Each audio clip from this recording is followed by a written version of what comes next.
All right, everybody, I am Brian Lee Durfee, author of The Forgetting Moon, The Blackest Heart, and The Lonesome Crown, all published by Simon & Schuster Saga Press. Today, I'm going to be reviewing Book 2 in Robin Hobb's, it's not Robin Hobb, Robin Hobb's Farcical, it's not the far, I should probably just start over. Let me just start over. I am Brian Lee Durfee, author of The Forgetting Moon, published by Simon & Schuster's Saga Press. Today, I am going to be reviewing book number 2 in the Farseer trilogy by Robin Hobb, Royal Assassin. All right, this book came out in 1996, right after, not about a year after, Assassin's Apprentice came out. And we always review the covers, folks. We always review the covers. You know, book 1 was illustrated by the great illustrator Michael Whelan. Now, book 2, Royal Assassin, was also illustrated by the great illustrator Michael Whelan. So, consistency so far. But then book 3, Assassin's Quest, was illustrated by Stephen or Paul Ewell. And they're those guys are pretty good artists too. But I do like the Michael Whelan ones better. But anyway, see if we can get that. Oh, by the way, I got my entire Robin Hobb collection behind me over here. And over here, I own every Robin Hobb book out there. So let's just put this here. Like so. Let's talk about Royal Assassin, 1986, you know. We already talked about the cover. We know that the map, I love maps. We know that the map inside is just Alaska turned upside down and backwards. One thing about Robin Hobb that I know, and I've never met, you know, if I meet these authors, I let you know and I show you my signed books. I've honestly never met Robin Hobb. Of the thousands of authors I've met and interacted with, Robin Hobb is not one of them. Although I wish to meet her because I love her stuff. However, there is a link between me and Robin Hobb. Robin Hobb grew up in Fairbanks, Alaska, and graduated from Lathrop High School. I grew up in Fairbanks, Alaska, and I lived across the street from Lathrop High School. That's all I got. You know, I started rereading this. You know, I've read The Assassin's Apprentice probably 3 or 4 times. I did read Royal Assassin and the other books once. I've read them all once. I gotta tell you, it was just nice. It was so nice to just fall comfortably back into Robin Hobb's gorgeous writing style again. And maybe that's because I hadn't read a fantasy book in a month and a half or so. Mostly of what I've been reading this spring has been horror novels. So this was like the first fantasy book I'd really picked up in quite some time. And maybe that was part of it, but man, I opened the pages and I was gobbling up her words. She's just such a brilliant writer. And that's why we are here reading Robin Hobb. That's why she's got fans, is because her writing is, it's on par with all of the greats, you know, Tad Williams, Pat Rothfuss. She does such great, eloquent prose and such great characterizations. You know, 100 pages in. Well, let's just read the back jacket cover. I don't read the back jackets a lot, but I really like the way this one was worded. Fitz Chivalry, our main character, Fitz Chivalry has survived his first hazardous mission as King's assassin, but he is left little more than a cripple. Battered and bittered, he vows to abandon his oath to King Shrewd, remaining in the distant mountains. So yeah, he don't want to be no assassin no more. He's hiding out.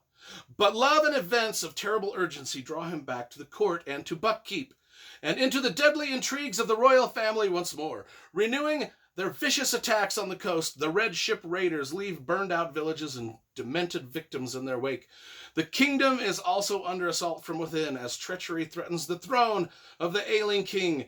In this time of great danger, the fate of the kingdom may rest in Fitz's hand, and his role in its salvation may require the ultimate sacrifice.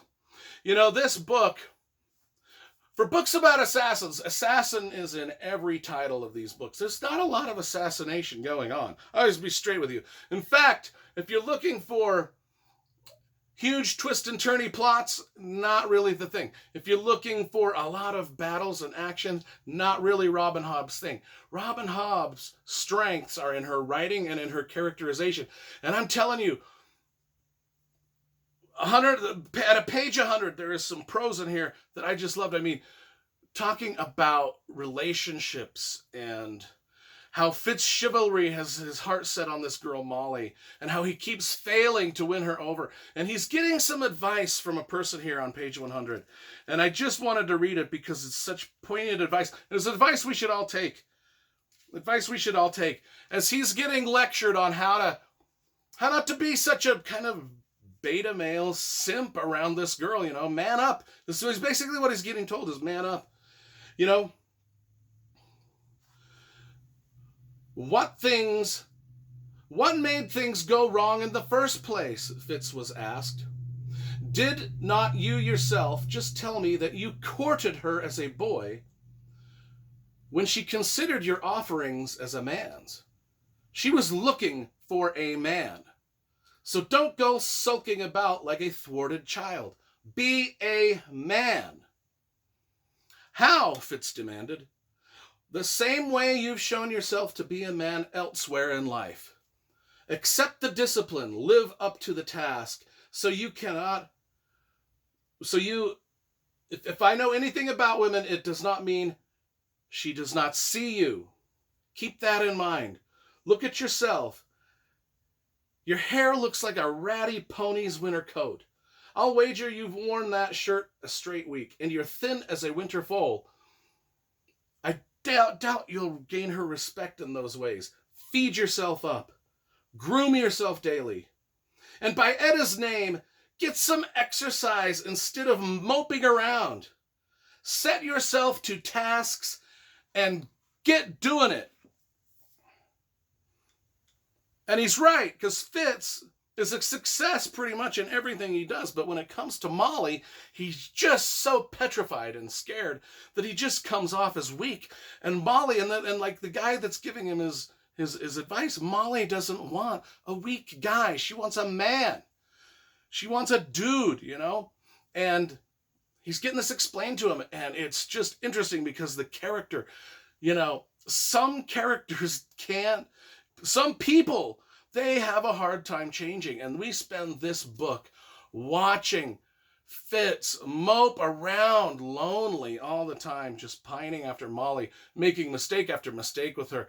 And it's part of the charm of this book, because I think we've all been there. I think we've all went through those experiences in our life where we could talk to anybody and we could be ourselves around anybody, but there was just that one person that would just freeze us. And we couldn't do it. And I like this part of the story. A lot of people complain about it because, you know, they're just, it's more of him moping and the relationship between the two is just growing weary, tiresome, and all this. And yes to all of that. But that's part of why I like it, is because I want to see these people succeed. I want to see them fail, and let's hope that they succeed eventually.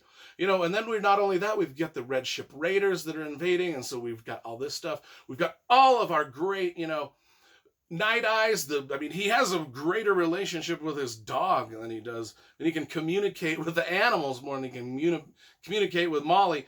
And so we've got, you know, he's using the wit and the magic, and all of those things that we love about this series, and all of our great favorite characters like Burrick and Patience and Kettrican and the Fool and Shrewd and Verity and Regal and Chade or Chatty. I don't know how you say the main assassin's name. But anyway, it's just a great trip down memory lane for me, because it's been since this came out in 1996. That's when I read it last, and so I just reread it. And like I said, it was so comfortable to just fall back into Robin Hobb's prose and just drink it up again. I like these books. grand adventure, just paid, just gripping, fast-paced thriller stuff. No. This is more along the lines of The Name of the Wind, Patrick Rothfuss. You're here. You're here to read the beautiful prose. You're here because you love these characters and you follow them around on their triumphs and their heartbreaks. And that's what you're here for. And Robin Hobb does it beautifully. I give this a 9.5 out of 10. I absolutely adore it.